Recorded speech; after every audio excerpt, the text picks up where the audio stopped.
you wanted the best, you've got the best podcast, the hottest podcast in the world. The Chris Voss Show, the preeminent podcast with guests so smart you may experience serious brain bleed. The CEOs, authors, thought leaders, visionaries, and motivators. Get ready. Strap yourself in. Keep your hands, arms, and legs inside the vehicle at all times, because you're about to go on a monster education roller coaster with your brain. Now, here's your host, Chris Voss. Hi, folks. It's Voss here from thechrisvossshow.com.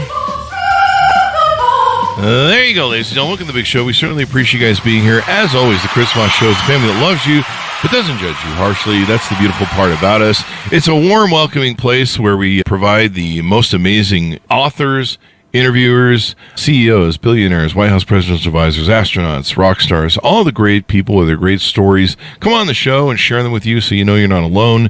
And, of course, as we always say, stories are the owner's manual to life. So you get some of the best here. Be sure to, for your family and friends, relatives, go to goodreads.com/Chris Voss, LinkedIn.com/Chris Voss, Chris Voss, one of the TikTokity, and you can buy me a coffee at buymeacoffee.com/Chris Voss.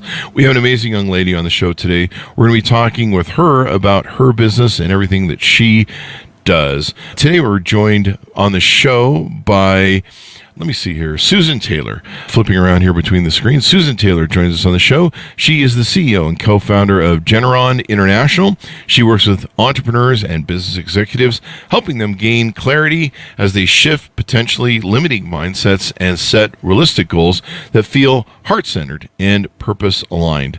She is got 30 plus years as a transformational coach and facilitator with working with some of the most renowned thought leaders in emotional, spiritual, and leadership intelligence. She's passionate about empowering her clients to unlock their potential and achieve potential meaning results in both their personal and professional lives. Welcome to the show. How are you, Susan?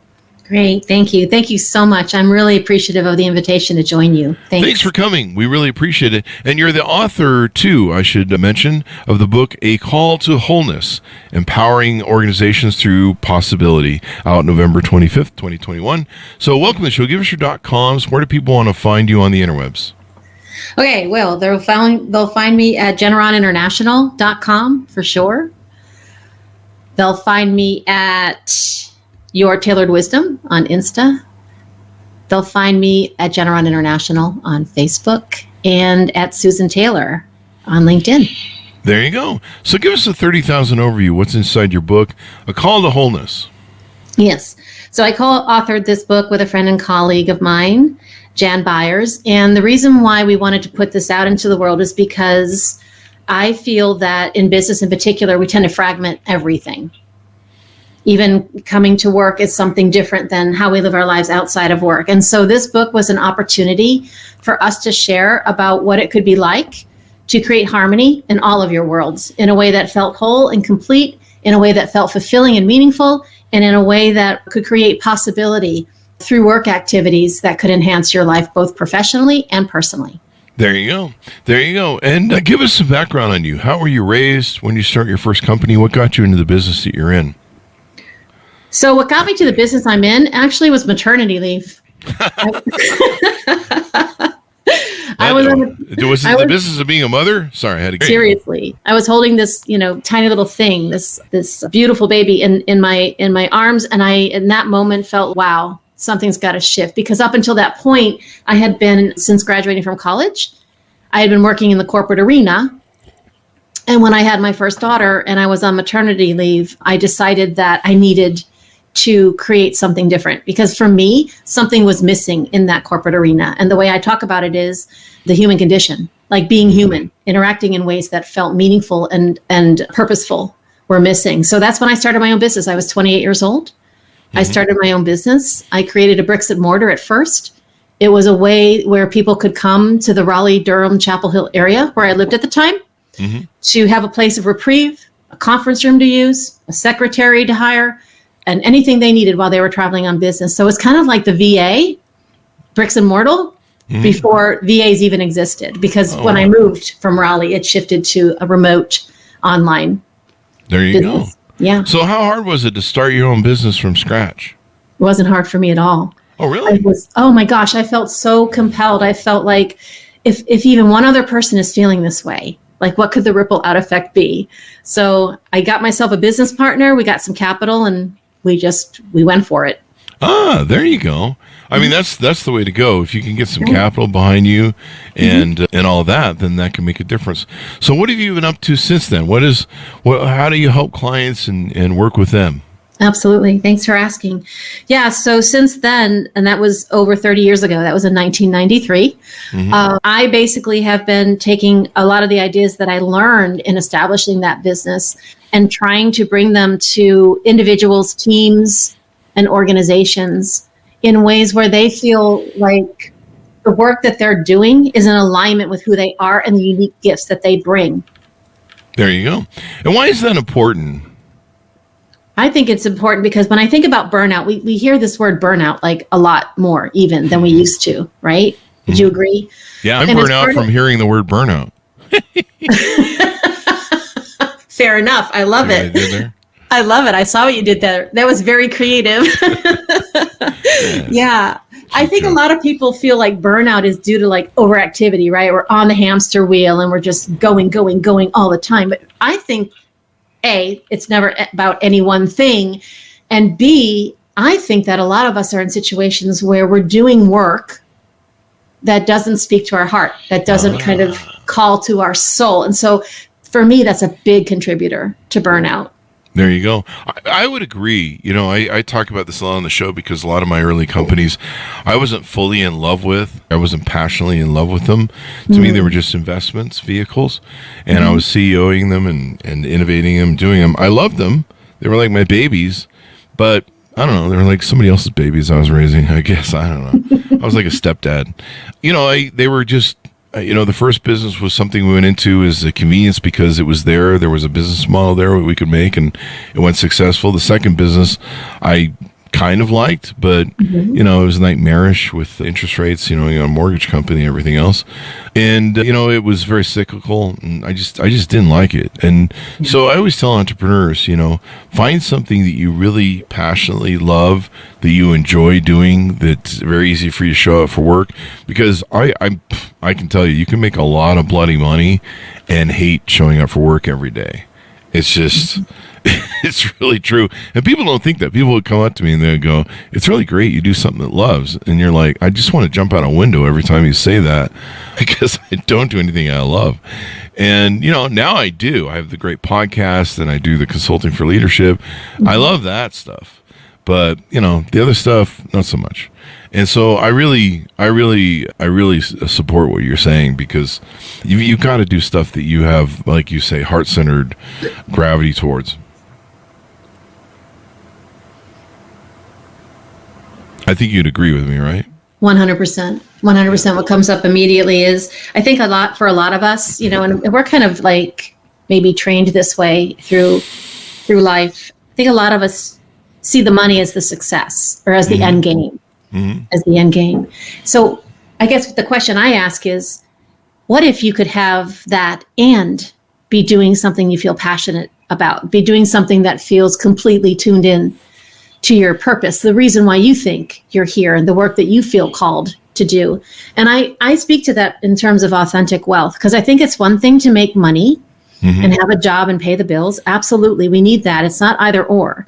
I'm looking for the and though. How can I be doing that in a way where, gosh, I am chomping at the bit to get up in the morning, and, you know, I'm not dreading the commute to work if we still even do that anymore. I'm just in it because it's on a job. It's part of who I am.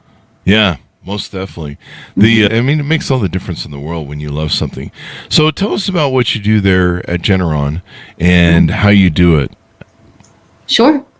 So Generon was formed about 30 years ago. My business partner and I have been at it for about 30 years now. So wow. 3 decades. Yeah, it's pretty cool. That's pretty awesome. He's 90 this year, so that's even cooler. And he's still in the game, so it's good fantastic. For him. Yeah, I know, right? Good for him. Being a leadership guru yourself, Chris, you might know his name, Joseph Jaworski. He wrote Synchronicity. That does sound familiar. Yeah. He wrote the book Synchronicity. I have the album Synchronicity. There you go. I think that's a little different, though. Oh, is it? Oh, okay. The Police were very good at that album. Yeah. But, Yeah. There you go. There you go. Synchronicity.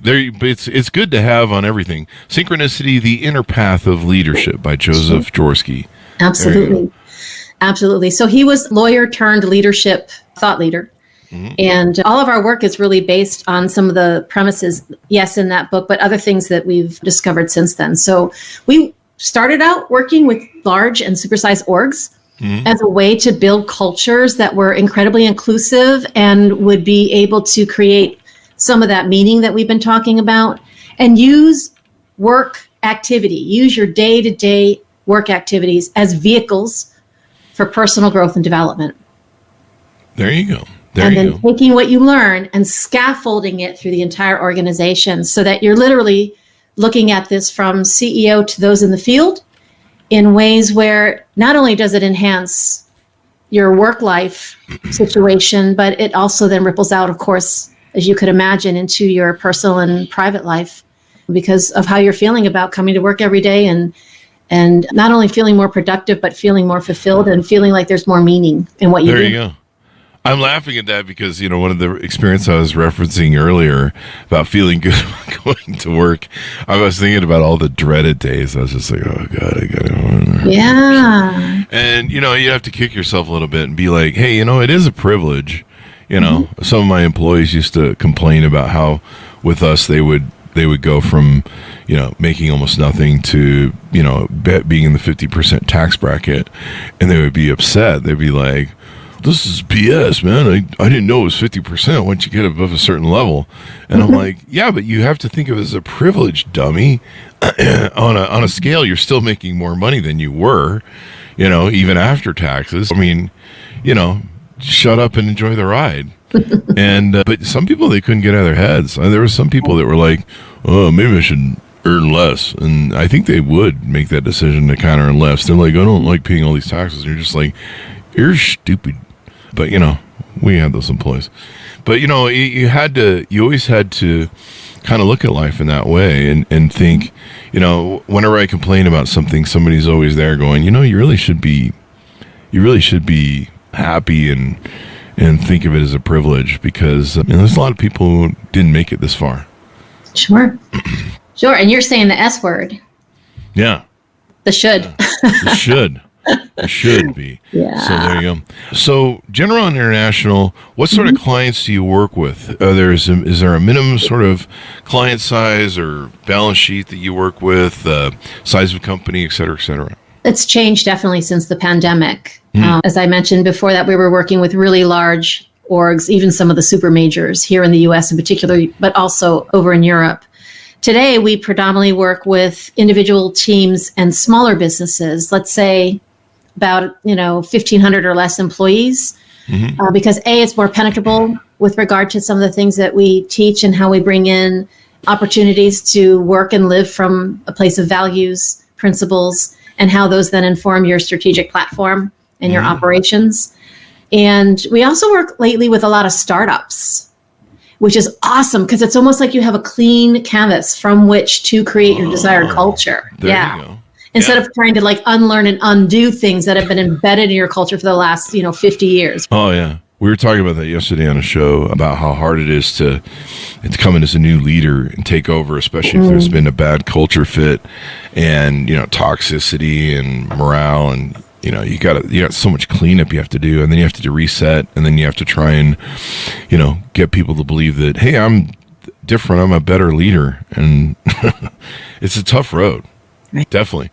So one of the things you talk about is Bohemian Bohemian dialogue. I listened to Queen and that one movie way too many times. And I have a camera in front of me, so my apologies. Bohemian dialogue. What is that? So David Bohm was actually a quantum physicist. And he was well known for, in my own words, proving the theory of interconnectedness. So this idea that all living things are connected, at least in the quantum realm. And so as part of that, he was always interested in how human beings communicate. And if we're completely interconnected based on what he was proving through quantum physics, what could that then mean for us in ways around, interacting with each other? So he developed something that he called dialogue. He labeled it with a capital D to distinguish it from conversation. Because what it truly is it's an opportunity to be able to interact and speak in conversation, underpinned by a set of principles, but also a different state of being, a different way of being with each other. And it includes things like slowing things down, which might sound very simple, and yet in this accelerated world we live in, it makes a big difference when you can slow things down a little bit to truly understand other, as opposed to projecting yourself first. And as part of that, I think the biggest thing I learned from David Bohm is this idea that we can all have these different perspectives and points of view and even diametrically opposed experiences. It's when we defend those experiences that we cause divide. Whereas if we could just hold those differences, that's when you can create harmony. Yeah, definitely. I mean, being able to do that can make things better overall. One of the other things you talk about on your website is source-enabled leadership. I've never heard that term before. What does that mean? That's a Joseph Jaworski term, source. I need to read his book. Yeah, he actually wrote a second book called Source, The Inner Path of Knowledge Creation. So as that links to dialogue, when we're in those spaces where we're allowing for the collective wisdom of the group to actually help us emerge something that we might not necessarily be able to create on our own as an individual, when we're tapped into source, that deeper knowing that, again, emerges from the collective intelligence that's present in the room, it helps us to create solutions or perhaps consider innovative services and products, again, in ways where that would not have happened but for those people being in the room operating from a place of principle and values. There you go. I mean, if you can tap into, I learned a long time ago, I'm not the purveyor of all the greatest ideas in the world. In fact, some of my ideas have been really bad and very expensive. And so being able to tap, like you say, the collective group can make all the difference in being able to help them, come up with innovative ideas, help them fix issues, problem solve, all those sort of great things. And, having an organization that has that kind of, I think what Peter Senge used to call the learning organization, really makes a difference in people feel like they're like it's safe and it's free to open up and offer up ideas, and they won't get shamed or shot down or that's stupid, that's a dumb idea, how dare you come up with an idea, and that shuts down creativity right away. So having that makes all the difference in the world, I think. Oh, I'm totally with you. And you mentioned Peter Senge, so I've had the privilege to work with Peter. Oh, really? Oh, yeah, for sure. And two things. The first is the reason why Generon was formed back in, I think it was 1994, 95, somewhere in there, was because Joseph had just finished up on the Shell scenario planning project. And he had met Peter Senge, and Peter wanted Joseph to come to Massachusetts so that we could start to think about how to form a consulting firm that would help Peter with his Society for Organizational Learning, which back then was the organizational learning group that was affiliated with MIT. And so the whole learning organization, fifth discipline, all of that was kind of at the real early days of Generon when we started. And as part of that, one of our business partners, who has since passed, Bill O'Brien. Bill O'Brien was the CEO of Hanover Insurance, which was kind of deemed as the very first learning organization in the U.S. Oh, wow. Yeah. There you go. So there's a little connection there. And I've been pronouncing his name wrong all these years, evidently, too. Yeah, Peter Senge. Senge. I'll have to remember that. His book, The Fifth Discipline, Yep. And then the workbook thereafter was really good at helping apply what I love the workbook, and we used it almost as a manual. But he was so instrumental. Is he passed away? Is he still here? No, he's still with us for sure. I should meet him one of these days. He was so instrumental in making me successful as an entrepreneur and all of our companies, setting culture. I set what I called the learning culture in our organization. One of the things we had was. One of the rules we had in my organization was the only stupid question is the unasked question. And so that was a way of communicating to people that, please, if you have questions, ask them. If you wonder something, the person who never asked questions, who slept through training, was the guy who would cost me $30,000 in breaking something. He was always that guy. And you'd be like, so why didn't you ask if you didn't understand something or if you missed something in training? Why didn't you ask? I was afraid to. That was always the thing. And you're like, now you're $30,000 afraid to. And it came out of my pocket. So now I'm the most butthurt over it. Yeah. That was one of those things that you just, oh my God, what are we going to do? What else have we discussed about some of the work that you do, how you do it?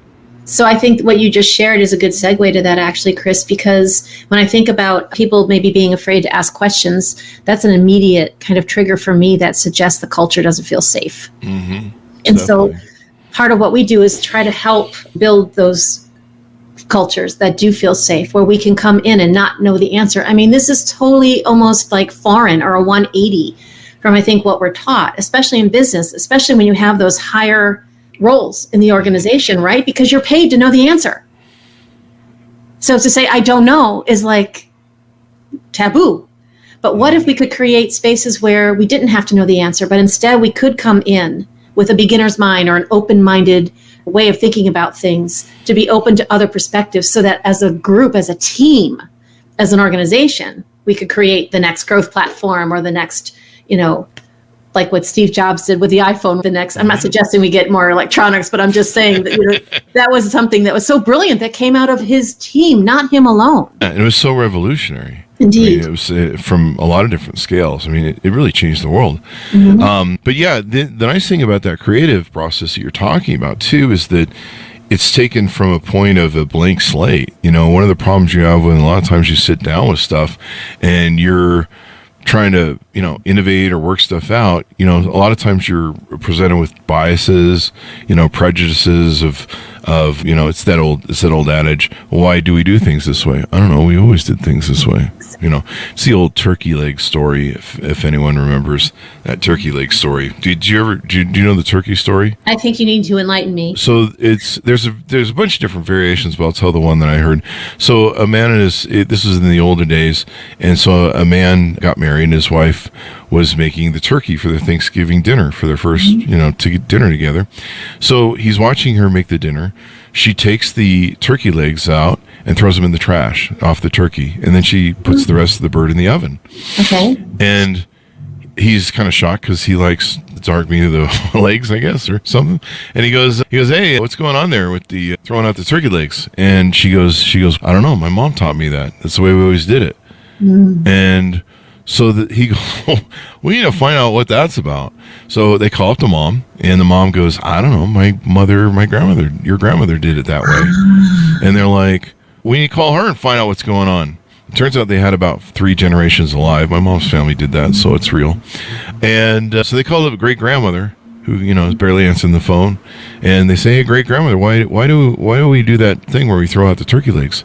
She goes, well, because in the old days, we had ovens that were too small to fit all that in. Oh, there you go. And we didn't have refrigerators, so it would go bad.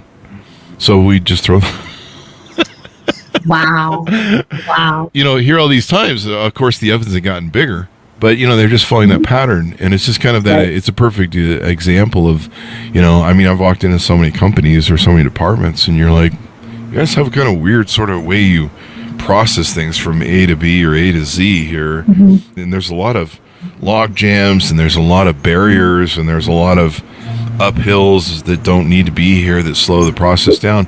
Why do you do it this way? And they're like, I don't know. We always did it this way. I showed up last year, and they trained me to do it. And the guy before me trained me this way, and so it's really funny. But yeah, if you get together in the groups like you're talking about, you don't have those sort of biases, especially if you can run from a clean slate of creativity. So I love the story because, when I hear that question, that statement, we've always done it that way. That definitely piques my ears. And it's interesting because we always have our biases. Yeah.